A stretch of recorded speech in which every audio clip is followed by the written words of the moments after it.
أعوذ بالله من الشيطان الرجيم. بسم الله الرحمن الرحيم. Ok, vamos a meternos de lleno a la tercera sura del Corán, Ale Imran, que se traduce como la familia de Imran. ¿Qué es lo que nos cuenta? Bueno, en este recorrido vamos a explorar justo eso, sus temas más importantes, sus mensajes clave, para entender de qué va y por qué es tan profunda. Y miren, para empezar a entenderla, la mejor forma es, pues, con lo que ella misma dice. Justo al principio nos da una pista clave, una que es fundamental para todo lo demás. Nos dice que hay, digamos, dos tipos de versículos. Y créanme, entender esta diferencia es la llave para abrir todo el mensaje de la sura. Entonces, ¿cuál va a ser la ruta? Primero, la revelación, o sea, los cimientos. Luego, unas historias de nacimientos milagrosos. Después, cómo se relaciona con otras comunidades. También, lecciones aprendidas a la mala, digamos. Veremos el camino de los justos y cerraremos con una invitación a ver hacia las estrellas. Así que, ¡vámonos! Bien, empecemos por el principio, como debe ser. Lo primero que hace la sura es, básicamente, autodefinirse. Pone las cartas sobre la mesa y nos dice, así es como funciono. Sienta las bases, los cimientos sobre los que se va a construir todo lo demás. Ok, por un lado tenemos los versículos muhkamat. Pensemos en ellos como los versículos claros. O sea, no hay pierde. Son directos, van al grano, aquí están las leyes, las reglas del juego, los principios éticos, lo fundamental. El texto mismo los llama la madre del libro, o sea, el mero fundamento. Y por otro lado están los mutashabihat, los versículos alegóricos. Aquí la cosa se pone más profunda. Estos hablan de realidades que, pues, se escapan a nuestros 5 sentidos, ¿no? Como, ¿cómo es Dios exactamente? O ¿qué onda con el más allá? Son simbólicos, usan metáforas. Y la misma sura nos advierte. Su significado completo, último, ese solo lo conoce Dios.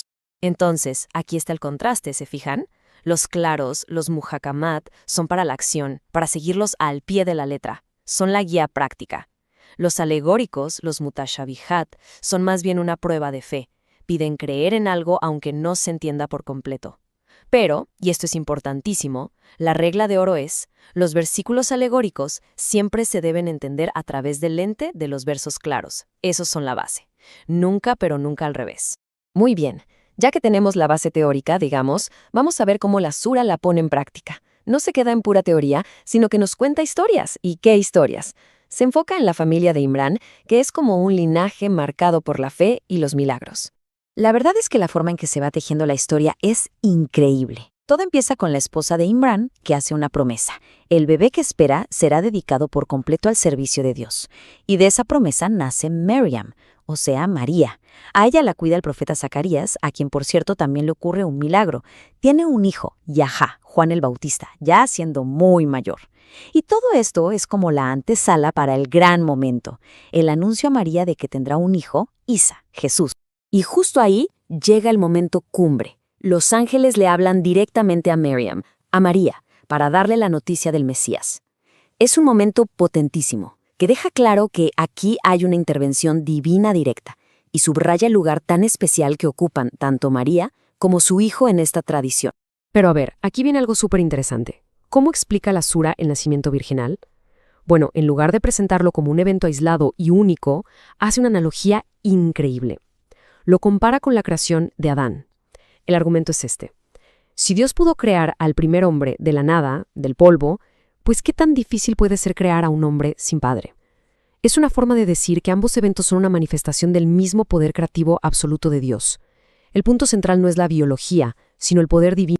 Ok, entonces uno se pregunta, ¿a quién le están contando todo esto? ¿Para quién son estos argumentos y estas historias tan fuertes? Porque no es nada más un relato para consumo interno, ¿eh? Es parte de una conversación mucho más grande. Y es que la sura le habla de tú a la gente del libro, que es como se refiere a las comunidades judías y cristianas. Y no es para confrontar, sino todo lo contrario. Es una invitación a buscar lo que tienen en común. Y la invitación es súper directa, no se anda con rodeos. El texto dice, oigan, gente del libro, vengamos a un punto de acuerdo entre nosotros. ¿Y cuál es ese punto? El principio que según la sura es el corazón de todas las revelaciones. Que adoremos a un solo Dios, sin asociarle nada ni nadie. El monoteísmo puro y duro. Y para que el punto quede todavía más claro, la sura trae a la mesa a una figura clave para todos. Ibrahim, o Abraham. Y lo que dice es fascinante. Argumenta que Abraham vivió mucho antes de que existieran el judaísmo o el cristianismo como religiones con sus propias estructuras. Lo describe como un Hanith, que vendría a ser como un monoteísta original, puro, alguien que simplemente se sometió a Dios. Y de hecho, esa es la traducción literal de la palabra muslim. Bueno, después de este diálogo con otras comunidades, la sura cambia de enfoque. Ahora se dirige a la propia comunidad musulmana que en ese momento estaba naciendo y les da consejos muy prácticos. Les habla de cómo lidiar con los momentos difíciles, con las pruebas, porque es en esos momentos, en la adversidad, donde se forja la verdadera identidad. Y el consejo es súper claro. Son como 3 pasos. 1, no se agüiten, no se vengan abajo. 2, tengan paciencia y aguanten vara, perseveren. Y 3, que es lo más importante, confíen en que hay un plan más grande y que al final el apoyo de Dios está ahí. Este versículo lo resume todo, de verdad. Dice que si Dios te ayuda, nadie te puede vencer. Pero si te abandona, pues ¿quién te va a ayudar? La idea es que el éxito o el fracaso no dependen de cuántos soldados tengas o de tu fuerza material. Dependen en el fondo del apoyo divino. Por eso, la confianza total debe estar puesta solo en Dios. Ahora, la sura hace un zoom. Pasamos de lo colectivo, de la comunidad entera, a lo individual. Nos empieza a describir cómo es una persona recta, cómo es la gente piadosa. Les llama los mutaquín, los que son conscientes de Dios, y nos pinta un retrato de sus cualidades. Y fíjense qué interesante, porque la lista de cualidades no se trata tanto de rituales, sino de puro carácter. Habla de ser generoso, tanto en las buenas como en las malas, de controlar el enojo, de saber perdonar a los demás. Y algo que me parece muy humano, dice que cuando se equivocan, se acuerdan de Dios y piden perdón, y sobre todo, no se aferran a su error a sabiendas. Es básicamente un manual de ética. Y con esto llegamos al cierre, al gran final, donde la perspectiva se abre por completo. Ya no hablamos solo de historia o de ética personal. Ahora la sura nos invita a levantar la vista, a contemplar el universo entero y a verlo como una señal del Creador. Aquí se describe a las personas con verdadero entendimiento como aquellas que no solo viven en el mundo, sino que lo observan. Dice que reflexionan sobre la creación de los cielos y de la tierra, y al hacerlo, llegan a una conclusión inevitable y la expresan. Señor nuestro, no creaste todo esto en vano, sin un propósito. Y así cerramos con esa pregunta flotando en el aire. ¿Cómo es que mirar la inmensidad del universo, su orden, sus galaxias, cómo es que todo eso se vuelve un puente para creer en lo que no vemos, para sentir que hay un propósito detrás de todo?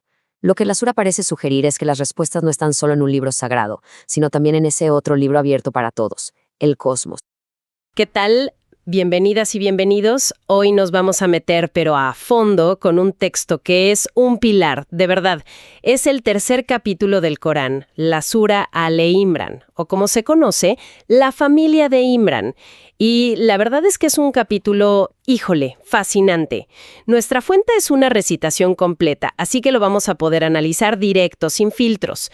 La misión de hoy es desentrañar de qué va, por qué se llama así y, bueno, qué podemos sacar de sus historias. Ok, pues a darle. Y es que este capítulo es clave de verdad, no es uno más. Es como una encrucijada donde el texto coránico se pone a dialogar de una forma muy pero muy directa con el judaísmo y el cristianismo. De hecho, aquí encontramos algunas de las historias más detalladas, más emotivas sobre María, o Mariam, y Jesús, Isa, en todo el Corán. Entiendo. O sea, no es que empiece de cero, sino que se mete en una conversación que ya existía desde antes. Y de hecho arranca con una declaración de principios súper fuerte, ¿no? Sobre la naturaleza de Dios y la revelación. Así es. Lo primerito que hace es establecer la base. Dios es el único, el que todo lo sustenta, y que fue Él quien reveló el Corán, presentándolo como una confirmación de lo que ya se había revelado antes. La Torá, que llama Taurat, y el Evangelio, el Injil. Pero ojo, justo después de decir eso, te pone una especie de advertencia, una guía de lectura. A ver, ¿cómo que una guía de lectura? Te dice que en el libro hay 2 tipos de versículos. Uno son, por así decirlo, el fundamento del libro, los muhkamat. ¿Muhkamat? ¿Qué significa eso exactamente? Significa que son directos, claros, de significado único. Por ejemplo, una regla o un mandamiento claro. Ahí no hay mucho que interpretar. Pero luego están los otros, los mutashabihat. Que son los alegóricos, los simbólicos, los que abren la puerta a 1000 interpretaciones, ¿cierto? Exactamente. Ok, esto que viene ahora es, para mí, de lo más alucinante del texto, porque es como si el propio libro incluyera un manual de cómo no leerme. Lanza una advertencia durísima. Dice que hay gente cuyos corazones se desvían. Exacto. Y el texto advierte que esas personas se van a enfocar justo en los versículos ambiguos, pero no para encontrar una verdad más profunda, sino para generar conflicto, para sembrar discordia y buscar su propia interpretación oculta. O sea, ¡qué fuerte! El propio texto te está diciendo desde el principio, ojo, no vas a entenderlo todo. Y esa es la idea. Me parece una idea muy potente en una época donde todos quieren la respuesta definitiva para todo. Es como si el manual de instrucciones te dijera que parte del punto es aceptar que hay un misterio. Totalmente. Y lo refuerza diciendo que la interpretación final de esos pasajes solo la conoce Dios, y que la gente de verdadero saber, a los que llama los firmes en el conocimiento, no intentan forzar una respuesta. Su actitud es otra. ¿Y cuál es? Simplemente dicen, creemos en ello, todo proviene de nuestro Señor. Es una lección de humildad intelectual, pero desde la primera página. Entendido. Entonces tenemos esta base sobre cómo acercarnos al texto, con humildad. Y me imagino que el mejor ejemplo de esto está en las historias que cuenta. Es ahí donde entra la famosa familia de Imrán. Es el paso lógico, de la teología abstracta a la fe vivida a través de una familia. La narrativa arranca con la esposa de Imrán. Ella hace una promesa muy solemne a Dios. Le dice que el hijo que espera en su vientre lo dedicará por completo a su servicio en el templo. Un voto de entrega total. Pero, como en las buenas historias, las cosas no salen como las planeó, ¿verdad? Para nada. Llega el momento del parto y es una niña. La nombra María, Miriam. Y su madre, un poco desconcertada, habla con Dios y le dice, «Señor, he dado a luz a una niña». Y justo ahí, el texto añade una frase que ha generado siglos y siglos de comentarios. ¿Qué dice? Dice, «Y Dios sabía mejor lo que ella había dado a luz, pues el varón no es como la mujer». ¡Qué frase tan intrigante! Se puede interpretar de 1000 maneras. Pero ella sigue adelante con su promesa, ¿no? Sí, reafirma su consagración y pide protección para la niña y para su descendencia. Y Dios acepta su ofrenda. La historia sigue, y se nos cuenta que Zacarías, el profeta, queda como tutor de la pequeña María. Y aquí es donde la historia da un giro hacia lo milagroso. A ver, cuéntame. El texto dice que cada vez que Zacarías entraba al santuario para ver a María, encontraba junto a ella alimentos, un sustento que él no le había llevado. Totalmente perplejo le pregunta, «María, ¿de dónde sale esto?» Y la respuesta de ella es de una sencillez y una profundidad enormes. ¿Qué le responde? Le dice, «Viene de Dios, porque Dios provee a quien Él quiere sin medida». Un momento, ¿podemos detenernos ahí? ¿La provisión milagrosa de comida? En una primera leída podría parecer un detalle menor, casi un adorno en la historia. ¿Por qué es tan crucial este momento? Es una pregunta excelente, porque no es un adorno para nada. Es la base narrativa de todo lo que va a ocurrir después. Este pequeño milagro establece a María como alguien que está bajo el cuidado directo y extraordinario de Dios. Es la forma que tiene el texto de decirnos, atención, con ella las leyes normales de la naturaleza no siempre aplican. Prepara a quien lee para aceptar un milagro todavía mayor. El nacimiento de su hijo. Exacto. Tiene todo el sentido. O sea, no es un milagro aislado, es una señal de que algo aún más grande está por pasar. Y lo fascinante es que el primer impactado es su propio tutor, Zacarías, ¿no es así? Justamente. Él ve esto y en ese preciso instante algo cambia dentro de él. Zacarías es un hombre ya muy anciano, su esposa es estéril. Humanamente su situación no tiene remedio, pero al presenciar el milagro de María se llena de una fe renovada y ahí mismo le reza a Dios pidiéndole un heredero. Y la respuesta no se hace esperar. Es inmediata. Mientras está rezando, los ángeles le hablan y le anuncian que tendrá un hijo, Juan, o Yasha, y lo describen como alguien que vendrá a confirmar una palabra de Dios. Zacarías, todavía asombrado, pide una señal para estar seguro. O sea que la señal para que Zacarías creyera en el milagro de su futuro hijo fue que se quedaría mudo 3 días. Es una forma bastante directa de Dios para decir, deja de hacer preguntas y confía. ¿Visto así? Sí. Es un milagro que confirma otro milagro.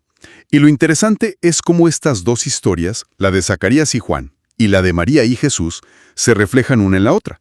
Son casi historias paralelas. Claro, son dos nacimientos imposibles según la lógica humana. Una pareja anciana y estéril y, bueno, lo que vendrá después con María, es como si el texto te estuviera preparando en capas para el evento principal. Exacto. Es un crescendo. Ambas historias martillan el mismo tema. El poder absoluto de Dios está por encima de cualquier limitación biológica o humana. Y con esa idea bien establecida, llegamos al clímax de la sura, la anunciación a María.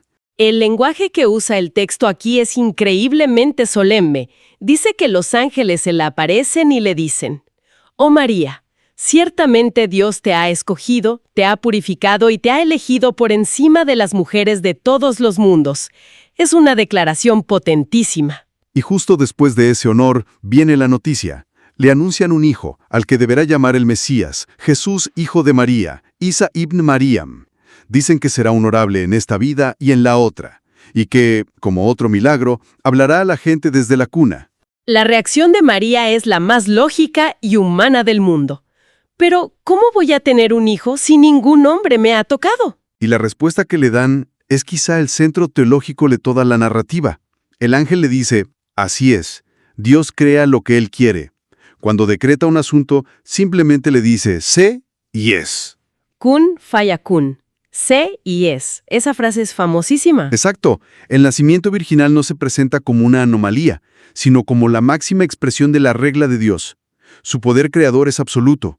El texto incluso lo compara con la creación de Adán, que no tuvo ni padre ni madre. Y fíjate en un detalle crucial. A continuación, se enumeran los milagros que Jesús realizará, pero siempre con una coletilla. A ver. Se dice que creará un pájaro de arcilla y le dará vida, que sanará al ciego y al leproso, que resucitará a los muertos. Pero cada vez el texto repite la frase: con el permiso de Dios, bi idnillah. Esto es teológicamente muy importante, porque lo posiciona como un profeta inmensamente poderoso, pero siempre como un siervo que actúa bajo la autoridad de Dios, no como Dios mismo. Entendido. Y esta historia de Jesús obviamente conecta de lleno con otras religiones. ¿El texto habla de eso? Porque después de esta narrativa tan intensa, parece que el capítulo cambia de velocidad. Totalmente. Usa esta narrativa como un puente para hablarle directamente a otras comunidades, a los que llama gente del libro o al-Kitab, que es el término que usa para judíos y cristianos, y les hace una invitación muy explícita. ¿Cuál es esa invitación? Es un versículo que se cita constantemente en el diálogo interreligioso. Dice: vengan a una palabra común entre nosotros y ustedes, que no adoremos sino a Dios, que no le asociemos nada y que no nos tomemos unos a otros como señores en lugar de Dios. Es un llamado a encontrar un terreno común en el monoteísmo puro. El argumento es que la base de la fe es la misma para todos. Justo. Y para reforzar esa idea, trae a colación a la figura que es el pilar de las tres religiones, Abraham o Ibrahim. Y aquí es donde el texto lanza un argumento que hasta el día de hoy genera muchísimo debate. Básicamente dice que Abraham no era ni judío ni cristiano. Exacto. La palabra que usa es Hanif Muslim. Piensa en Hanif no como una religión organizada, sino como una orientación espiritual. La de creer en un solo Dios de forma directa, sin intermediarios. Y Muslim en su sentido más literal, el que se somete a esa idea. El argumento del texto es que esa fue la fe original pura, y que las religiones que conocemos hoy con sus estructuras y leyes vinieron después. O sea, presenta al Islam no como algo nuevo, sino como un retorno a esa fe primigenia y universal de Abraham. Es una forma de reclamar una herencia espiritual, ¿no? Es exactamente eso. Se posiciona como la restauración de esa fe original. Oye, y noto que aquí el tono cambia un buen, ¿eh? Pasa de estas historias épicas y debates teológicos a consejos muy prácticos para la gente. Sí, el capítulo aterriza, pasa de la teoría a la práctica de cómo construir una comunidad. Hay llamados muy claros a la unidad, como la famosa frase: y aférrense todos juntos a la cuerda de Dios y no se dividan. Y no solo eso, reflexiona sobre las experiencias reales de la primera comunidad musulmana. Habla de batallas, ¿cierto? De victorias y de derrotas. Sí, y es muy honesto al respecto. Menciona momentos en que Dios les envió ángeles para ayudarles, pero también analiza sin tapujos un revés militar que sufrieron. Y el diagnóstico del texto es brutalmente claro. La causa del fracaso fue la desobediencia a las órdenes y las disputas internas por el botín. La lección es bastante dura. La victoria no viene de tu fuerza o tu número, sino de Dios, y está condicionada a la unidad y la obediencia. De teología. Es un manual para la vida en comunidad. Las lecciones no son solo militares. Claro, porque luego empieza a hablar de temas súper concretos, de dinero, de comportamiento. Ahí está la clave. Prohíbe la usura, el riba, que describe como devorar el doble y el triple. Y en la misma línea, elogia a los que son generosos, a los que gastan tanto en la prosperidad como en la adversidad. Me gusta esa parte, porque no es solo ser generoso cuando te sobra, sino también cuando estás apretada. Y no se queda en lo económico. Para nada. También elogia a los que controlan la ira y perdonan a los demás. Son como los pilares de una sociedad que funcione. No puedes tener una comunidad unida si la gente se está aprovechando económicamente de los demás o si no son capaces de perdonarse y manejar sus conflictos. Claro, conecta la fe individual con la salud de todo el grupo. La paciencia, la generosidad, el perdón son presentadas como las claves para que la comunidad no solo sobreviva, sino que prospere. Es una visión completamente integral. Lo espiritual y lo social están íntimamente ligados. Ok, a ver, si tuviéramos que resumir todo este viaje, empezamos con una guía de cómo leer un texto sagrado aceptando que hay cosas que no vamos a entender. Luego nos metimos de lleno en la increíble historia de la familia de Imrán con estos nacimientos milagrosos de Juan y Jesús. De ahí pasamos a un debate sobre las raíces comunes de la fe con judíos y cristianos para terminar con consejos súper prácticos sobre cómo ser una comunidad fuerte y unida. Es un tejido muy denso y muy bien construido. La Sura Ale Imran es eso, una mezcla de narrativa profética, de debate teológico y de guía comunitaria. Traza una línea de fe que, según su perspectiva, empieza con la sumisión pura de Abraham, pasa por figuras centrales para todos como María y Jesús, y aterriza en lecciones que buscan ser atemporales sobre la fe, la ética y, sobre todo, la unidad frente a la adversidad. Y el capítulo termina, de hecho, insistiendo mucho en la paciencia, en la perseverancia, en mantenerse firmes para poder tener éxito. Y después de escuchar todas estas historias, de Zacarías esperando un hijo en su vejez, de María enfrentando una situación imposible, de una comunidad pasando por derrotas, me queda una pregunta rondando. ¿Cuál es? El texto nos presenta la paciencia no como una espera pasiva, como sentarse a que las cosas pasen, sino como algo mucho más activo.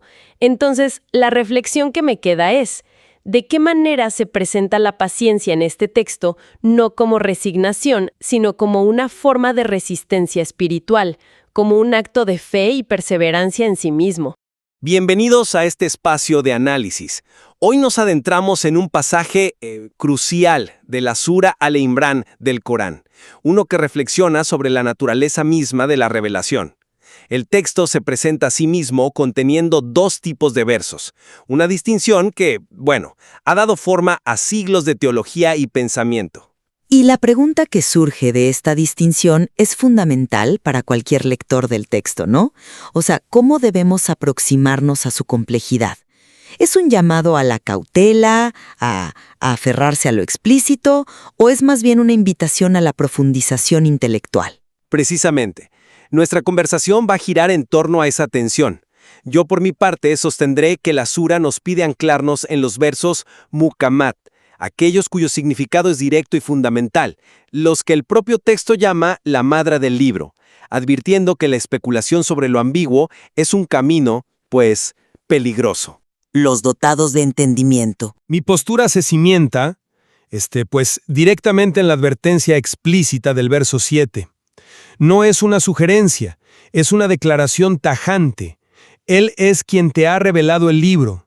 En él hay aleyas de significado claro, que son la madre del libro y otras que son alegóricas. Inmediatamente después, el texto diagnostica la motivación de quienes se desvían. En cuanto a aquellos en cuyos corazones hay perversidad, siguen lo que de él es alegórico, buscando la discordia. La palabra clave aquí es discordia, fitna. Y para sellar el punto, afirma con una claridad absoluta, pero nadie conoce su interpretación sino Alá. La guía, por tanto, es inequívoca. El camino seguro es el de los arrasijuna filim, los bien fundados en el conocimiento, cuya sabiduría no consiste en descifrar lo oculto, sino en reconocer los límites del intelecto humano y afirmar con humildad: creemos en Él, todo procede de nuestro Señor. Es una postura de sumisión epistémica, ¿no? Sí, acepto la distinción, por supuesto, está en el texto. Pero fíjate que mi lectura de ese mismo verso me lleva a una conclusión muy distinta. No la veo como una prohibición, para nada, sino como un mapa de la revelación misma. La existencia de ambos tipos de versos no es un accidente, es un diseño intencional. La reacción de los bien fundados en el conocimiento, los arrasikuna fililm, no me parece un acto de renuncia intelectual. Al contrario, su afirmación, creemos en Él, todo procede de nuestro Señor, es una declaración de fe en la totalidad del libro, tanto en lo que es inmediatamente accesible como en lo que exige una meditación más profunda. Es el punto de partida, no el final del camino. La sura entera nos obliga a esta reflexión. Pensemos en el nacimiento milagroso de Jesús o en la comparación que se hace de él con Adán en el verso 59. Esa es una analogía que se desmorona si se toma literalmente. Su poder reside en su capacidad de hacernos reflexionar. Por eso, la sura concluye en el verso 190 con una alabanza a los dotados de entendimiento, quienes reflexionan sobre la creación. Sostengo que ese mismo espíritu de reflexión es el que se debe aplicar al libro. Y es que ahí es donde nuestras posturas se separan claramente. Tú ves la ambigüedad como una invitación pedagógica. Yo la veo, siguiendo el texto, como una prueba fundamental. La función de los versos mutashabihat es diferenciar a quienes poseen una fe anclada en principios claros de aquellos con perversidad en sus corazones. El término que utiliza el Corán, fitna, es increíblemente potente. No significa simplemente desacuerdo, sino sedición, caos, una prueba que puede quebrar la fe. La historia de las religiones está repleta de cismas nacidos de interpretaciones esotéricas. Lo que el texto parece advertir es precisamente eso, que usar la ambigüedad para construir doctrinas alternativas o para sembrar dudas sobre los pilares, sobre la madre del libro, es la esencia de la perversidad. No se trata de ignorar una parte del libro, sino de entender la función de cada una. Los muhkamat son el cimiento, los mutashabihat son un recordatorio de nuestra finitud. Pero esa visión convierte una parte significativa de la revelación en una especie de trampa divina. Y eso me parece problemático. O sea, si la ambigüedad es solo un filtro para los malintencionados, ¿por qué el texto la utiliza en pasajes tan centrales como la naturaleza de la creación o los milagros de los profetas? ¿No estaría Dios poniendo trampas en los lugares teológicamente más importantes? Mi perspectiva es que el problema no reside en el acto de interpretar tampoco, sino en la intención. El texto condena a quienes lo hacen buscando la discordia. Pero, ¿qué hay de quienes lo hacen buscando una comprensión más profunda de la grandeza de Dios? Los arrasijuna filil, al aceptar la totalidad del libro, demuestran que su sabiduría no es evitar la complejidad, sino saber cómo navegarla con humildad. Su aproximación integral es lo que define su conocimiento, no una autocensura intelectual. No es una guía defectuosa, es una guía realista sobre la naturaleza humana. Es como un mapa que te dice dónde está el terreno firme y dónde hay arenas movedizas. No te prohíbe mirar las arenas movedizas, pero te advierte que no construyas tu casa sobre ellas. La advertencia sobre la fitna está precisamente en esos lugares teológicos centrales, porque es ahí donde la especulación puede causar más daño. Es en la naturaleza de Dios, en la de sus profetas, donde las desviaciones han creado las divisiones más profundas.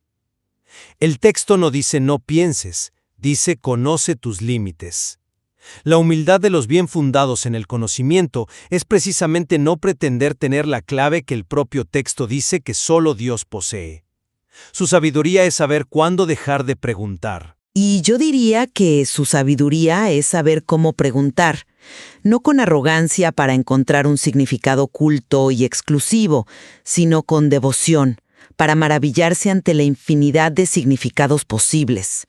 No buscan una interpretación definitiva, buscan una conexión más profunda. La perversidad está en decir, mi interpretación oculta es la única verdad, mientras que la sabiduría está en decir, reflexiono sobre esto para acercarme más a la comprensión de un Dios cuya sabiduría es infinita. Es una diferencia fundamental de propósito, ¿no crees? La ambigüedad no es una trampa, es un océano. Los malintencionados intentan embotellarlo y venderlo. Los sabios se contentan con navegarlo y admirar su vastedad. A ver, usemos un caso de estudio que la propia Sura nos ofrece, la narrativa de Jesús. Tu argumento se apoya en la idea de que su historia es inherentemente alegórica. Sin embargo, yo veo que el texto utiliza los elementos milagrosos para reforzar una y otra vez una verdad muhakamat, clara y fundamental, el monoteísmo estricto. Se nos dice que Jesús es un mensajero de Dios, no una deidad. El verso 49, que es clave, lo muestra realizando milagros con el permiso de Alá, una frase que se repite para eliminar cualquier duda. La comparación con Adán en el verso 59 que tú mencionas como una invitación a la reflexión, yo la veo como un argumento lógico diseñado para cerrar el debate. El argumento es, si aceptan la creación de Adán sin padre ni madre, ¿por qué batallan con la creación de Jesús sin padre? Su propósito es anclar a Jesús en la categoría de creación humana. Y la narrativa concluye de forma tajante en el verso 62. Esta es la narración verídica, no hay más Dios que Alá. Todo sirve para demoler cualquier interpretación que comprometa la unidad divina. Bueno, pero eso es reducir una narrativa de una riqueza simbólica inmensa a un mero ejercicio de apologética dogmática. Un nacimiento virginal, un bebé que habla desde la cuna, la creación de vida a partir de arcilla, estos no son simplemente datos extraordinarios. Son eventos que rompen las leyes de la naturaleza para señalar una realidad que trasciende la comprensión literal. Nos obligan a meditar sobre la naturaleza del poder divino. Ignorar esta dimensión simbólica es quedarse con la cáscara del relato, nada más. Y además, tu interpretación deja de lado un elemento crucial que sigue a esta narrativa, el llamado en el verso 64 a la gente del libro para encontrar una palabra común. Este llamado es, en su esencia, un acto interpretativo. No dice acepten nuestra doctrina literal, sino vengan, busquemos un punto de encuentro. Ese proceso de diálogo implica necesariamente ir más allá de la letra estricta. Requiere un encuentro razonado, hermenéutico, no una sumisión ciega. Sí, pero ¿cuál es esa palabra común a la que invita el texto? El propio verso la define, que no adoremos sino a Alá, que no le asociemos nada. O sea, la palabra común es precisamente el pilar muhammad del monoteísmo. El texto no está invitando a un diálogo abierto sobre la naturaleza trinitaria de Dios o la divinidad de Jesús. Está diciendo, dejemos de lado nuestras complejas construcciones teológicas y volvamos al fundamento que todos deberíamos compartir, la adoración de un único Dios. El llamado al diálogo es en realidad un llamado a regresar a la madre del libro, a lo simple, a lo claro, a lo fundamental. Aún así, llegar a esa palabra común requiere un proceso de traducción conceptual y de empatía interpretativa. No se puede simplemente presentar un dogma y esperar que sea aceptado sin más. Se debe entender por qué otras comunidades se desviaron, qué necesidades espirituales o intelectuales intentaban satisfacer con sus teologías. Para dialogar con un cristiano sobre la naturaleza de Jesús, uno debe comprometerse con la riqueza simbólica que ellos ven en él, aunque al final la reinterpretes a la luz del monoteísmo. Descartar de plano su lenguaje como simple error sin entender su lógica interna es negarse al diálogo que el propio verso propone. Y eso nos lleva directamente al siguiente punto de tensión entre nosotros, ¿no? La razón y la fe. Exactamente, porque para mí, la fe en su forma más elevada, tal como la presenta esta sura, se demuestra a través de la sumisión a lo revelado, sobre todo a lo que es claro. El conocimiento superior, según este marco, no consiste en la proeza intelectual de desentrañar metáforas, sino en la sabiduría de reconocer los propios límites. La oración que los creyentes recitan justo después de esta discusión en el verso 8 es la prueba perfecta. Señor nuestro, no desvíes nuestros corazones después de habernos guiado. El peligro de la desviación está explícitamente conectado con el intento de forzar una interpretación de aquello que el propio texto dice que solo Dios conoce. Es un acto de arrogancia intelectual. Mi lectura es que la fe y el conocimiento no se oponen en esta asura. Al contrario, se nutren y se validan mutuamente. El texto no desprecia el conocimiento, lo enaltece. El verso 18 es asombroso en este sentido. Al testificar sobre la unidad de Dios, coloca en la misma categoría a Dios mismo, a los ángeles y a los dotados de conocimiento, los ululalim. Es una elevación extraordinaria del conocimiento humano. Y, como ya mencioné, el llamado final en el verso 190 a reflexionar sobre la creación es un mandato explícito a usar el intelecto. Ahora, mi pregunta es, ¿acaso el libro revelado no es también un signo, una forma de creación divina? ¿Por qué se nos invitaría a usar nuestra razón para explorar el universo, pero se nos pediría limitar la reflexión sobre el texto?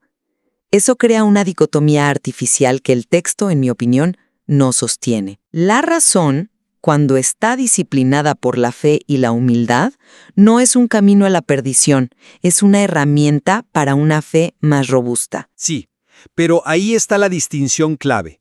El verso 190 nos invita a reflexionar sobre la creación física, los cielos y la tierra, la sucesión de la noche y el día. Estos son signos observables, empíricos, claros. Su estudio, lo que hoy llamaríamos ciencia, revela un orden que apunta a un creador. Esta reflexión opera en el mismo plano que los versos Muhakamat. Son claros, accesibles a la razón y llevan a conclusiones firmes. El texto parece diferenciar esta reflexión sobre lo manifiesto de la especulación sobre lo oculto, como la esencia de Dios, temas que pertenecen al ámbito de los mutashabihat. No se prohíbe la razón, se le asigna su dominio propio, el mundo visible y el texto claro. Intentar aplicar esa misma razón para descifrar lo divino es un error de categoría, como usar un telescopio para estudiar el alma. Respeto esa distinción, pero me parece demasiado nítida. El propio texto la difumina. Los milagros de Jesús, por ejemplo, son signos claros o alegóricos. Ocurren en el mundo físico, pero su significado trasciende la física. El nacimiento virginal es un hecho narrado, pero su implicación es profundamente simbólica. El texto nos presenta constantemente fenómenos que son a la vez signo y símbolo. Por lo tanto, separar la reflexión sobre la creación de la reflexión sobre el libro me parece insostenible. Ambos son revelaciones de Dios. El universo revela a través de leyes y patrones. El libro revela a través de leyes y metáforas. Negarse a interactuar con la metáfora es como negarse a mirar a través del telescopio. Es limitar las herramientas que Dios nos ha dado. Bueno, en resumen, mi posición se mantiene en que la Sura Al-Imran ofrece un camino seguro al creyente, un ancla en la tormenta de la especulación. Y esta ancla son los versos claros, los Muhammad, definidos como la madre del libro. El texto advierte, sin ambajes, que la búsqueda obsesiva de significados ocultos es una característica de quienes buscan la discordia. La verdadera sabiduría, por tanto, no es la arrogancia de pretender descifrar lo indescifrable, sino la humildad de aceptar los fundamentos revelados y confiar en Dios para aquello que excede nuestra comprensión. Y para resumir mi argumento, la estructura dual del texto, con sus componentes claros y alegóricos, no es una advertencia contra el pensamiento, sino un diseño divino para involucrar a la persona en su totalidad. Involucra al corazón, que se somete a la verdad clara, y a la mente, que reflexiona sobre la profundidad simbólica. La sura no prohíbe la interpretación, sino la interpretación malintencionada que nace de la arrogancia. Para los dotados de entendimiento, los pasajes complejos no son una prueba a evitar, sino una invitación a profundizar la fe a través de la razón y la meditación, reconociendo siempre que nuestra comprensión será, pues, parcial. Es evidente que esta tensión entre lo explícito y lo simbólico, entre la sumisión a la letra y la interpretación del espíritu, pues no es solo una cuestión de exégesis, sino que toca el corazón de la relación entre el creyente y lo divino. Sin duda. Y esta conversación sobre cómo se lee un texto sagrado es fundamental, no solo para entender este capítulo, sino para apreciar cómo las tradiciones religiosas lidian con la inagotable complejidad de sus propias escrituras. El material fuente, ciertamente, nos deja con mucho más para reflexionar. Hoy analizamos una recitación rápida de la Sura Ale Imran, un material de YouTube diseñado para una escucha muy fluida, muy continua. La ejecución técnica es impecable, de verdad, una demostración de memoria y ritmo, pues, impresionantes. Ahora vamos a ver cómo podemos llevar esta base tan sólida a otro nivel. Me parece perfecto, porque justo cuando algo está tan bien ejecutado técnicamente, el siguiente paso siempre es buscar la conexión, ¿no? El alma de la pieza. Exacto. Y lo primero que me brincó, o más bien al oído, fue el ritmo. El ritmo, claro. Es el protagonista, y es constante, preciso, vaya, casi como un metrónomo. Y aunque ese es el objetivo, me pregunto si esa misma constancia, en una sura tan larga y con tantos matices, Larguísima. Y tan variada. no termina por crear una experiencia, pues, un poco plana. Entiendo perfecto a qué te refieres. Es una proeza de resistencia y control, sin duda alguna. Pero esa uniformidad, ese torrente constante de sonido, puede hacer que se pierdan las joyas que hay en el camino, ¿no? Sí. Hablamos de 200 ayas que narran historias, que establecen principios de fe profundos, que dan consuelo, y todo pasa a la misma velocidad. Y corremos el riesgo de que el oyente admire la habilidad, pero no sienta el texto. Justo. Se queda en lo técnico. Pero, a ver, un poco de abogado del diablo. El título es Recitación rápida. Si empezamos a meterle pausas o a frenar, ¿no estaríamos traicionando un poco esa promesa inicial? Esa es la pregunta clave. Y yo creo que la solución no está en las pausas, que romperían el flujo, sino en los microajustes. Microajustes. Sí, no se trata de abandonar la velocidad para nada, sino de enriquecerla. Piensa, no sé, en un piloto de carreras. Va a una velocidad altísima, pero constantemente hace pequeños ajustes para tomar las curvas. No frena en seco, modula. Modula. Me gusta esa analogía. La sugerencia es aplicar esa misma filosofía aquí. Ok, entonces no hablamos de frenar, sino de sentir las curvas del texto. ¿Cómo se vería eso en la práctica? Por ejemplo, en las partes que son más narrativas. Fíjate en las secciones que cuentan historias, como todo el pasaje sobre el nacimiento de Mariam y la súplica de Zacaría. Las aleyas 35 a la 41, por ahí. Exacto. Ahí no necesitas detenerte, pero sí podrías reducir el tempo un 5%, algo casi imperceptible para el oído, pero que el subconsciente capta. Claro. Esa ligerísima desaceleración le da un respiro a la emoción de la historia, permite que se asiente. De repente, ya no solo estás escuchando palabras, estás viviendo la súplica de un anciano. Le das peso sin poner un ancla. Y me imagino que lo mismo podría aplicar para los puntos teológicos más densos. Hay versículos que son el pilar de todo. Totalmente. Piensa en la ley 18. Shaidao elahu anahu lailaha ilahua es una declaración de fe monumental. Fundamental. Aquí, el microajuste podría ser distinto. Chance una milésima de segundo de silencio justo antes de empezarla, o una enunciación un poco más marcada, con más intención, no más lenta, sino más solemne, como si la voz dijera, atención, esto es importante. Órale, justo eso. Y así, sin sacrificar el ritmo, le otorgas una solemnidad que subraya su importancia capital. Oye, y pensando en la estructura general, que la sura tiene bloques temáticos muy claros, pasa de la doctrina a las historias y luego a Uhud, se podría usar el ritmo para marcar esas transiciones, ¿no? Exacto, como un cambio de capítulo auditivo. Sí. Al pasar del debate teológico, digamos por las aleyas 64, a las lecciones sobre paciencia que empiezan cerca de la 121. Un sutilísimo cambio de tempo, ya sea un poco más rápido o un poco más lento, le puede señalar al oyente que está entrando a otro espacio. Es una forma muy elegante de guiarlo. Sin interrumpirlo. Me queda claro. Se trata de añadir una capa de música calidad. Y bueno, hablando de guiar al oyente, eso me lleva al segundo punto. Si no conoces la sura casi de memoria, es muy fácil perderse. Sí, es un viaje sin mapa. Es como una carretera hermosa, pero sin ninguna señalización. ¡Qué buena analogía! Y es una lástima porque la presentación es muy pura, muy limpia. Entiendo el no querer contaminar la recitación, pero hoy, en una plataforma como YouTube, se pueden ofrecer mapas sin ser intrusivos. Ok, ¿cómo hacemos eso sin romper la inmersión? Pues la pregunta es esa, y creo que hay varias maneras. Lo primero que se me ocurre, lo más sencillo, es usar la descripción del video. Poner un índice con marcas de tiempo. 5:30, la narrativa de María y Jesús. Eso ya aumenta la utilidad del video de forma exponencial. Eso es fundamental, y debería ser el estándar mínimo, la verdad. Lo convierte en una herramienta de consulta, no solo de escucha pasiva. Claro. Pero, ¿y si vamos un paso más allá? Pensemos en las herramientas que la propia plataforma nos da. Los subtítulos. ¿Para la transcripción o la traducción, dices? Normalmente sí, pero ¿y si creamos una segunda capa de subtítulos opcional que no muestre el texto, sino encabezados temáticos?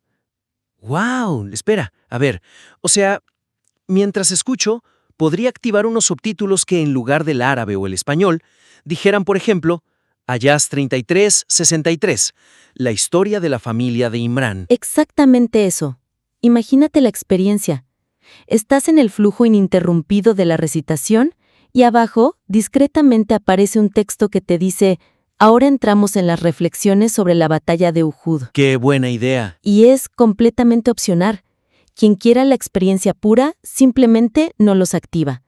Pero para quien quiere estudiar o entender la estructura, es una guía invaluable. Transforma el video de una pieza de arte a una biblioteca interactiva. La verdad, nunca se me habría ocurrido usar los subtítulos así. Es una solución increíblemente elegante. Respete el audio al 100%. Y fíjate que hasta el propio título del video podría ayudar. Sí, es un detalle pequeño pero poderoso.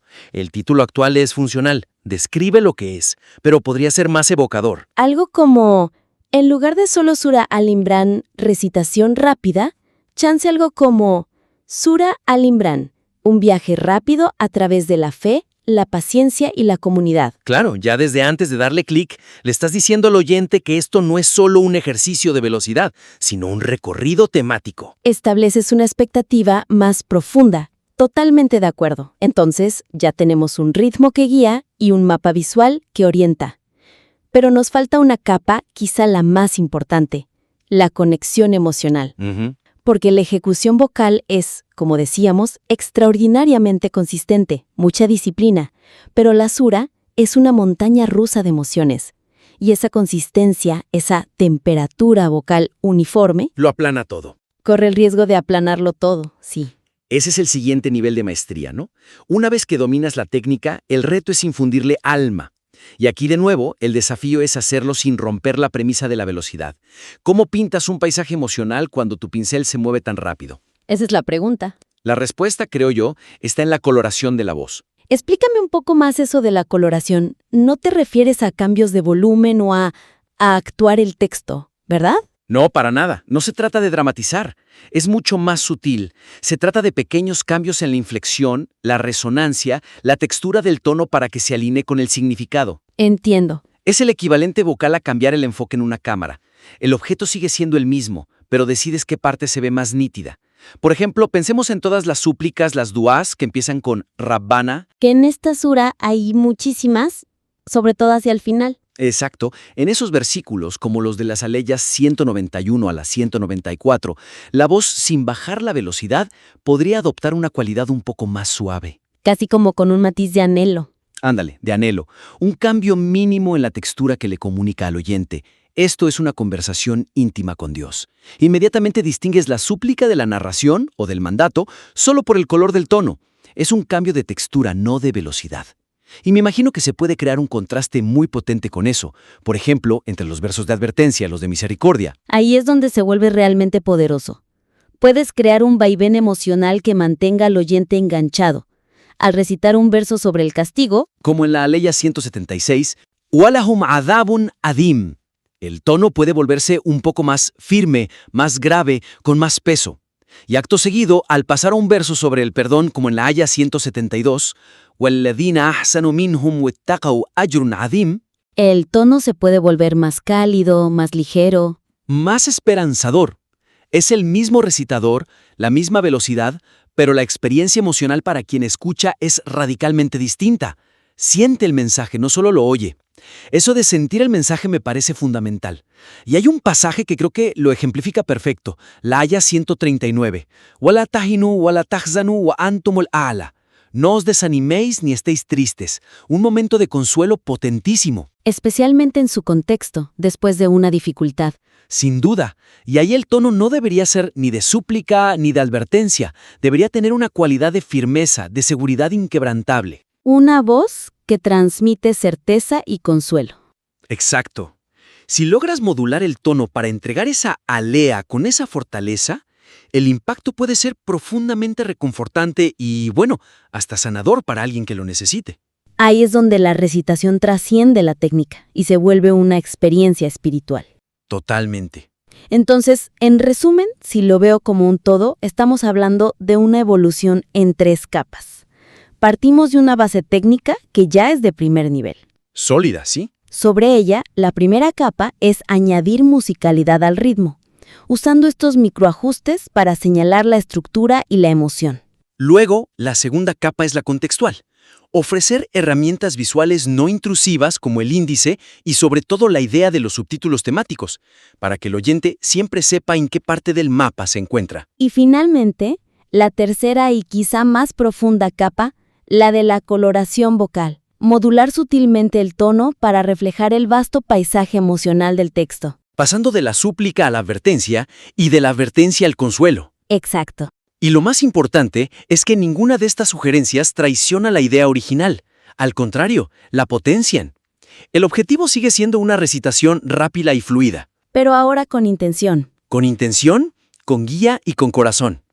Es la diferencia entre admirar a un atleta por su velocidad y que ese mismo atleta te lleve en un recorrido emocionante y te haga sentir cada curva del camino. La verdad es que el potencial es enorme, porque el fundamento ya existe y es muy sólido. Sería fascinante escuchar una nueva versión con estos elementos incorporados. Estaría increíble. Te invitamos a que, si decides experimentar con estas ideas, nos compartas el resultado. Para continuar esta conversación,